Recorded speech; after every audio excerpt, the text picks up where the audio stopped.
c'est magnifique ce qui est arrivé. On est fiers pour eux, puis on est fiers aussi pour l'Olympique de Marseille, pas que pour le football français et pour eux personnellement, parce qu'ils représentent l'OM.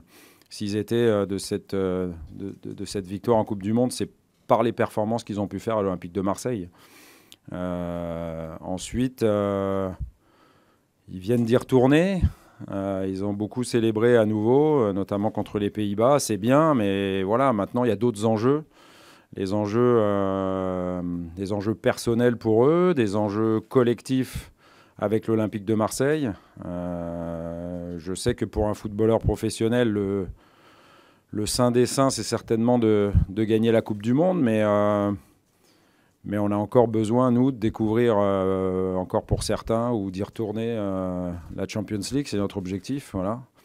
Donc il faut vite qu'ils se remettent dans des conditions où parfois c'est un petit peu moins glamour de jouer certains matchs de championnat. C'est vrai que ce n'est pas une finale de Coupe du Monde, mais c'est très très important. Donc voilà, j'espère qu'avec le match des Pays-Bas, on en aura fini avec les festivités, on va dire, pour les champions du monde. Je ne pense pas que ceux de l'Olympique de Marseille, tous.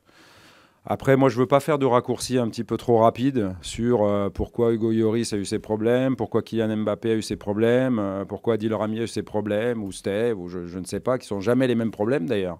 Tous ont des soucis différents. Mais je pense que, je crois que c'est Vincent Duluc dans l'équipe qui en parlait, je pense que quand même ça joue un petit peu. C'est pour ça que je cite un petit peu tout ça. Et voilà, donc maintenant, psychologiquement, c'est pas simple pour eux. Enfin, ils ont quand même juste l'avantage de faire le métier qu'ils aiment, leur passion, et de jouer avec leur club de cœur, l'Olympique de Marseille. Donc tout va rentrer dans l'ordre, mais il faut que ce soit le plus vite possible. Je pense qu'on a un gros handicap à surmonter, c'est de jouer devant personne contre Francfort et de jouer sans les virages, non seulement maintenant contre la Lazio, mais aussi contre Limassol. Donc ça, franchement, c'est catastrophique, quoi. C'est très, très sévère. Je vais le dire comme ça pour ne pas avoir d'autres problèmes.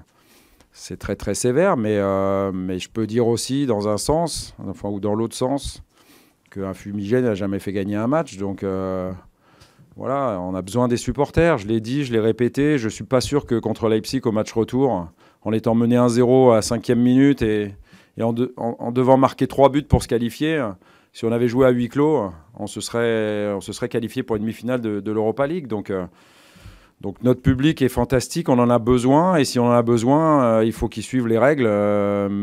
Voilà, il n'y a rien d'autre à dire. Donc j'espère que ce ne sera pas un handicap rédhibitoire. On va tout faire pour surmonter ce grand handicap d'absence de nos supporters total ou en partie sur la poule d'Europa League. Mais on avait imaginé autre chose, quoi, dans la continuité de la saison dernière. Voilà.